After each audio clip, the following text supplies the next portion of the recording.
ఇంటి బయట సార్ నేను నా భార్య పిల్లలు ఉన్నాం. ఇక్కడ పొద్దున అటాక్ అవుతుంది. మాకు టాక్స్ వస్తున్నాయి, దయచేసి మాకు ప్రొటెక్షన్ ఇవ్వండి అని 100 చేయడం జరిగింది. ఆ నైట్ కూడా సిఐ గారు పంపించి మమ్మల్ని ఇంటి బయటికి రమ్మన్నారు. నేను మేమెందుకు సార్ ఇంటి బయటికి రావాలని క్వశ్చన్ చేసి మీరు రాలేదు. ఆ నెక్స్ట్ రోజు మార్నింగ్ కూడా పోలీసులు ఉన్నారు. నేను షూటింగ్ వెళ్ళడం జరిగింది, నేను ఇక్కడ ఉండడం జరిగింది. ఏప్రిల్ 1న నేను ఇక్కడ ఏప్రిల్ 2కి మేము బర్త్డే చేసుకుందామని మేము మా వరకే చేసుకుందాము, ఈ దీంట్లో ఈ గోల్లో అందరినీ పిలుచుకొని ఇది ఒక్కర్లేదు, ప్రశాంతంగా పాపతో టైం స్పెండ్ చేసుకుందాం అన్న బావతో చేసుకుందాం అనే ఉద్దేశంతో ఎవరిని పిలుచుకోకుండా నేను చేసుకుందాం అన్న టైంలో 1వ తారీఖు పొద్దున 1వ తారీఖు ఆ ముందు రోజు రాత్రి మేము వెళ్ళి సరే ఓకే ఇక్కడ వద్దు జైపూర్కి వెళ్ళిపోదాం, ఇవన్నీ ఎందుకు హెడ్ఏక్, మేము 4 టికెట్లు బుక్ చేసుకొని వెళ్దాం అనుకునే టైంలో మా అందరికి ఇన్ఫామ్ చేసి వెళ్తున్నామని. నేను వారం ముందు కూడా మా అమ్మగారికి కూడా క్లియర్గా చెప్పేశాను, నాకు విష్ణుకి ఏం కావాలో అన్నీ చేసుకోమనమ్మా, నాకు అక్కడ లేను. నేను నా వైఫ్ నా భార్య కూతురి బర్త్డే సందర్భంగా మేము ప్రియాంప్ ఇచ్చేస్తాం, మాకు మీ ఆస్తి లేదు. ఇది ఆస్తి గొడవే కాదు, మా నాన్నగారికి ఎప్పుడో పెట్టేశాను, నాకు ఆస్తి వద్దు నాన్న, మీది ఆస్తి వద్దు, కానీ పిల్లల భవిష్యత్తుకి మీకు సంబంధం లేదు. అది దట్ ఈస్ ఎందుకంటే స్టూడెంట్స్ నమ్ముకొని వచ్చారు, వాళ్ళు నమ్ముకొని వచ్చారు, అక్కడ స్టార్ట్ అయ్యేంత దూరం వచ్చింది. అది ఈరోజు నాకు ఆశ్చర్యం ఏంటంటే సిఐ గారు మీరు ఇక్కడ ఉండట్లేదు కదా అన్నాడు నాతో. సార్ అయితే మార్చి 27 మీకు ఫోన్ చేశాను కదా సార్, ఇక్కడే కదా ఉన్నాను, మీరే కదా ప్రొటెక్షన్ ఇచ్చారంటే సైలెంట్ ఉంటాడు. ఆయన స్క్రీన్ షాట్స్ రికార్డింగ్స్ అన్నీ కూడా మీకు ఇమ్మన్నాడు, ఆయన పర్మిషన్స్తో మీకు ఇవ్వబోతున్నాను.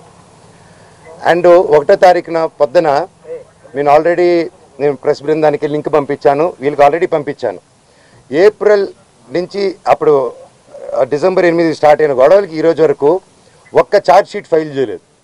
ప్రూఫ్స్ ఇచ్చాను, కత్తులు గన్నులతో కొట్టరా అని చెప్పి మా మీదకి వచ్చారు, కర్రలతో వచ్చారు, గన్నులు తీశారు.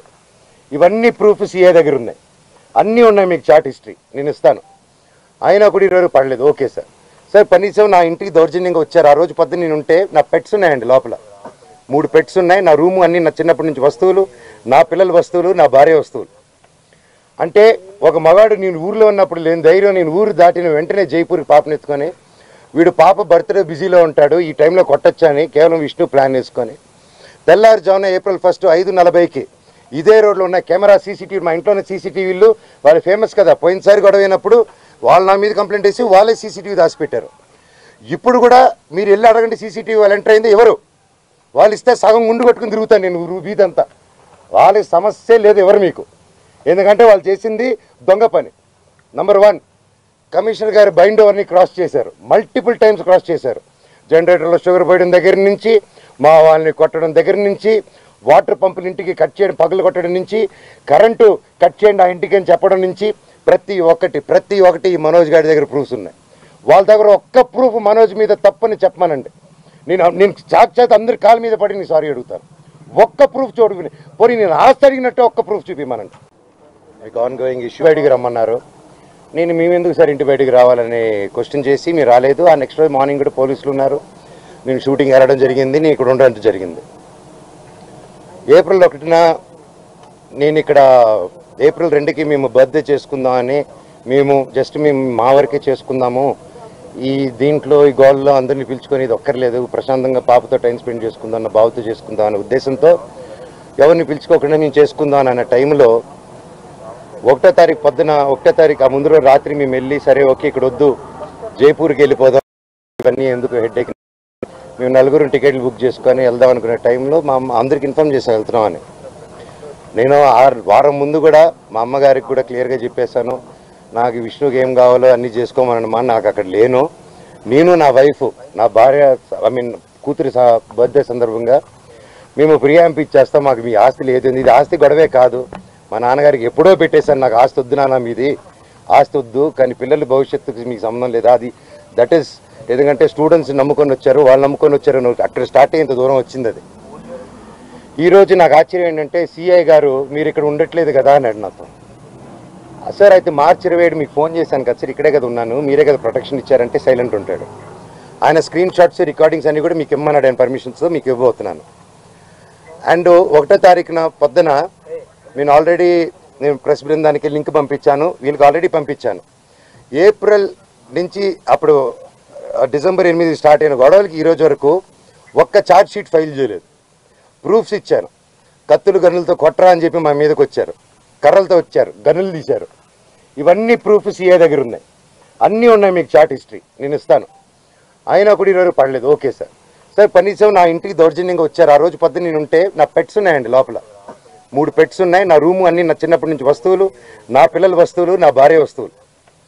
అంటే ఒక మగాడు నేను ఊరిలో ఉన్నప్పుడు లేని ధైర్యం, నేను ఊరు దాటిన వెంటనే జైపూర్కి పాపనెత్తుకొని, వీడు పాప బర్త్డే బిజీలో ఉంటాడు, ఈ టైంలో కొట్టొచ్చా అని కేవలం విష్ణు ప్లాన్ వేసుకొని తెల్లారుజామున April 1 5:40కి ఇదే రోడ్లో ఉన్న కెమెరా సీసీటీవీ, మా ఇంట్లోనే సీసీటీవీలు, వాళ్ళు ఫేమస్ కదా, పోయినసారి గొడవ అయినప్పుడు వాళ్ళు నా మీద కంప్లైంట్ వేసి వాళ్ళే సీసీటీవీ దాచిపెట్టారు. ఇప్పుడు కూడా మీరు వెళ్ళి అడగండి, సీసీటీవీ వాళ్ళు ఎంటర్ అయింది ఎవరు, వాళ్ళు ఇస్తే సగం గుండు కొట్టుకుని తిరుగుతాను నేను వీధంతా. వాళ్ళకి సమస్య లేదు ఎవరు మీకు, ఎందుకంటే వాళ్ళు చేసింది దొంగ పని. నంబర్ 1, కమిషనర్ గారి బైండ్ ఓవర్ని క్రాస్ చేశారు, మల్టిపుల్ టైమ్స్ క్రాస్ చేశారు. జనరేటర్లో షుగర్ పోయడం దగ్గర నుంచి, మా వాళ్ళని కొట్టడం దగ్గర నుంచి, వాటర్ పంపులు ఇంటికి కట్ చేయడం, పగలు కొట్టడం నుంచి, కరెంటు కట్ చేయండి ఆ ఇంటికి అని చెప్పడం నుంచి, ప్రతి ఒక్కటి ఈ మనోజ్ గారి దగ్గర ప్రూఫ్స్ ఉన్నాయి. వాళ్ళ దగ్గర ఒక్క ప్రూఫ్ మనోజ్ మీద తప్పని చెప్పమనండి, నేను సాక్షాత్ అందరి కాళ్ళ మీద పడి నేను సారీ అడుగుతాను. ఒక్క ప్రూఫ్ చూడు, పోనీ నేను ఆస్తి అడిగినట్టే ఒక్క ప్రూఫ్ చూపిమనండి. వాళ్ళు చెప్పేది ప్రతిదీ అబద్ధం. April 1వ తారీఖున దౌర్జన్యంగా 30-40 కార్లు, ఆ వీడియో కూడా ఇచ్చాను మీకు, 30-40 కార్లు ఇదే వీధిలో వచ్చి మా సెక్యూరిటీ గేట్లు దూకి స్టంప్స్లో బూతులు మాట్లాడి నా సెక్యూరిటీని కొట్టి 3 గంటల వరకు బంధించారు లోపల. నేను 100కి చేశా, పోలీసుకి చేశా, సార్ కమిషనర్ గారికి చేశా, డీసీపీ గారితో మాట్లాడారు మా వైఫ్. సార్ ఇలా అయ్యింది, పెట్స్ ఉన్నాయి, అన్నీ పగలగొడుతున్నారు, మా వస్తువులన్నీ లోపల, నా రూమ్ వస్తువులన్నీ పగలగొట్టేశారు. నా బాబు ఫొటోస్, నా పాప ఫొటోస్, చిన్నప్పటి నుంచి ఉన్న వస్తువులు, నా పాప కోసం ఉన్న చిన్న చిన్న నగలు మేము బర్త్డే కోసం కొనుక్కున్నట్టువి ప్రతిదీ పగలగొట్టి ఎక్కడేశారో కూడా తెలియట్లేదు. నా కారు, నా 2016లో కొనుక్కున్న నా కారు టో చేసుకొని ఆల్మోస్ట్ 9 ఇయర్స్ కారు, నాకు చిన్న చిన్న నేను పాత వస్తువులు అన్నీ ఎత్తి పెట్టుకుని ఉంటానండి, నేను అవే వాడుకుంటూ ఉంటాను. అండ్ నాకు ఆ షోకులు లేవు. అది తీసుకొచ్చి ఆ కారుని టో చేసుకొని తీసుకొచ్చేసి వెళ్ళిపోయి ఆ రోడ్డు మీద వదిలేరు. నా వైఫ్ భార్య, మా వైఫ్ కారు మినీ కూపర్, దాన్ని టో చేసుకొని తీసుకొచ్చి ఆ గ్రౌండ్లో వదిలేరు. ఆ గ్రౌండ్లో వదిలి అక్కడ కర్చీపులు కట్టుకొని రౌడీ షీటర్లు అందరూ దిగి దగ్గరుండి దాన్ని టో చేసుకొని మళ్ళీ తీసుకెళ్ళి అక్కడ వదిలేరు. ఇవన్నీ గురువారెడ్డి గారికి, అవునా ఇంత గలీజ్గా ఎందుకు చేస్తున్నారు, ఇది బాగాలేదు మనోజ్ గారు అని చెప్పి సీఏ గారు చాలా ఫీల్ అవుతున్నారు, కానీ యాక్షన్ తీసుకోలేదు. నేను వెళ్ళండి సార్ మా వాళ్ళు